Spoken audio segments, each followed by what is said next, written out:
Congratulations tonight. Big win, and you got the Peter Fox Memorial Trophy as well. What did you make of that?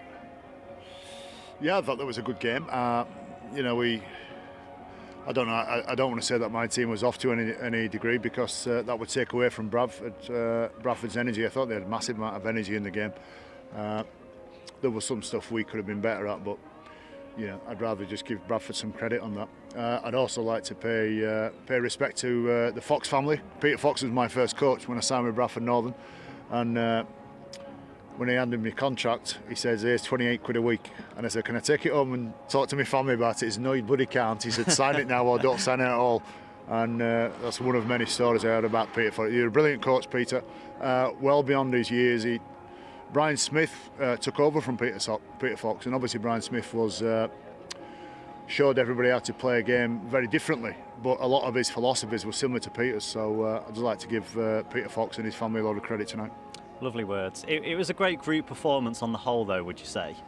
It was what, sorry? A great group performance on the whole. Yeah, it was. I thought we were distracted for parts of it, and I thought, our kicking game was awful in the first half, but then maybe that was because Bradford were putting us under pressure. We talked about it at half-time, it came down, and it was awful just after half-time as well. So, but then I didn't see many people walking when they should be running. I didn't see much lack of effort there. I thought we just kept on having a crack. Defensively, I thought we were really, really strong. Every time we conceded something and handed them the ball, defensively we just tried to make them pay, drove them back in the first tackle, and most times we had to convert from offence to defence. So there's a few things in there that you might describe as frustrating, but yeah, it's a good word. That a collective effort got us the result there.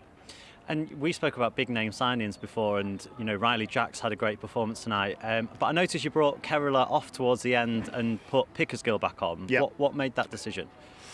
Well, Brandon Pickersgill's a very good fullback, and he's having a tough moment, tough part of his career at the moment, because he's had to stand down while Mark Carella's got some game time. And I'm just keen that Brandon keeps on playing with us, but you can't carry two fullbacks in your team.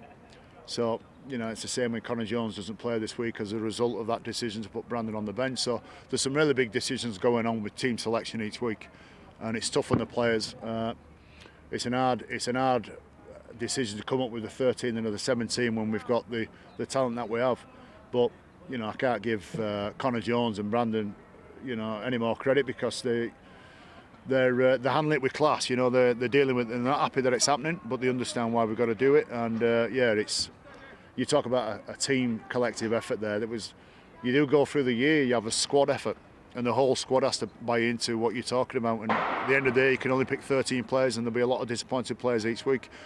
You hope those blokes who don't get picked handle it well. And I can't speak highly enough of those two guys who didn't play today.